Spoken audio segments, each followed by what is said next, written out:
Welcome back to the channel. I know it's been a while since I did my last video, but I think today's video is going to be a fun one. We're looking at Grand Seiko's most iconic watch in their lineup versus a more special limited model. Today we're going to look at them individually, we'll see what makes them different from each other, and then I'm going to share my thoughts on them. So sit back, put the video on full screen, and I hope you enjoy.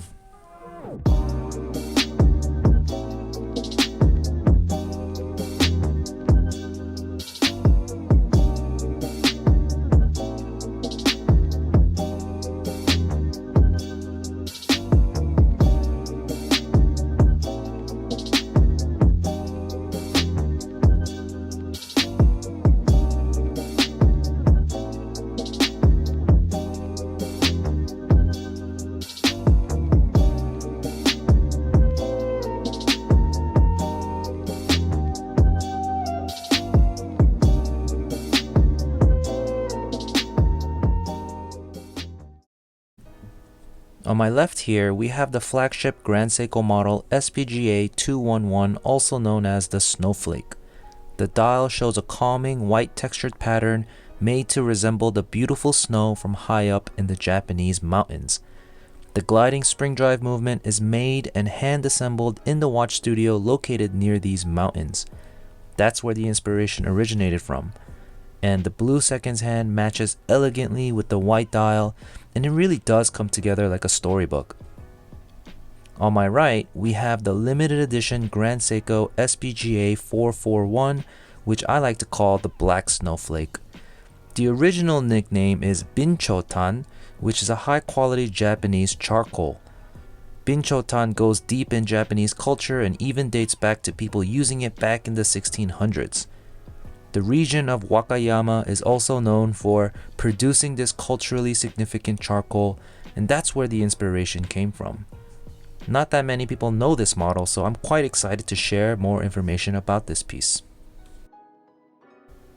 Let's first dive into the Snowflake, starting with the measurements. The case is 41mm wide, it is 12.5mm thick, it is 100 meters water resistant with its screw-down crown and a lug width of 20mm.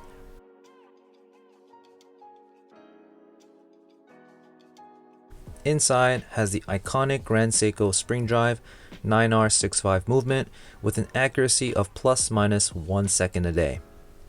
You'll see the power reserve indicator near the 7 o'clock position and a gliding blue seconds hand. Behind the watch, you'll see an open case back showing the spring drive movement.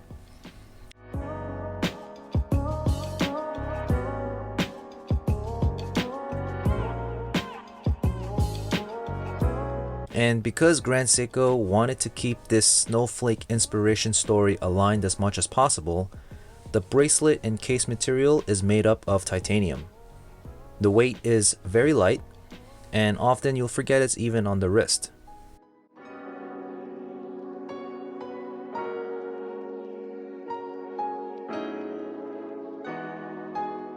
There's a reason why this piece is so popular and iconic. I mean, it's such a clean and beautiful watch. The white textured dial is more unique and special than other simpler white dials. The silky smooth spring drive is so mesmerizing to stare at. I do wish that the case was 39 or 40mm instead of the 41, but that's just me being super picky. The 41mm doesn't feel big at all on my 6.5-inch wrist, and overall, you can't go wrong with the beautiful Snowflake. It's an amazing watch for sure.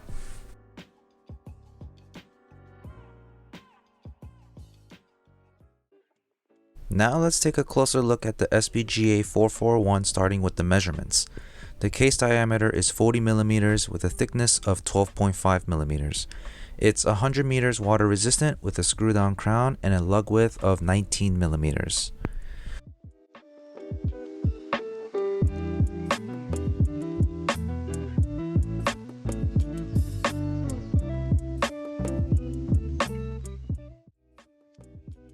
The black textured dial is complemented with a gold colored seconds hand with the same spring drive movement.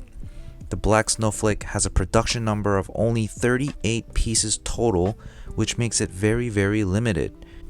In fact, The only way you can get this was by being selected from a specific authorized dealer in Japan called Omiya Wakayama.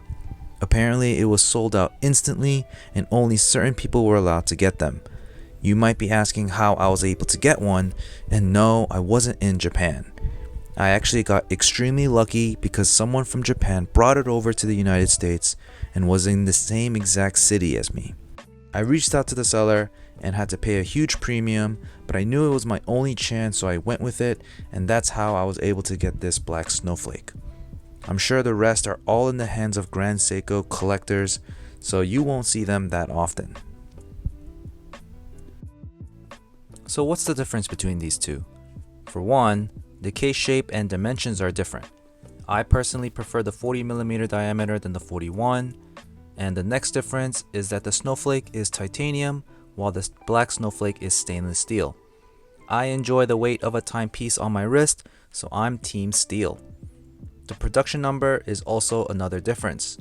The snowflake is always available at stores with a retail price of $6,200, while you can't purchase the black snowflake unless it's through the secondary market. I haven't really seen any up for sale though. I'd have to say the black snowflake is the clear winner for me personally.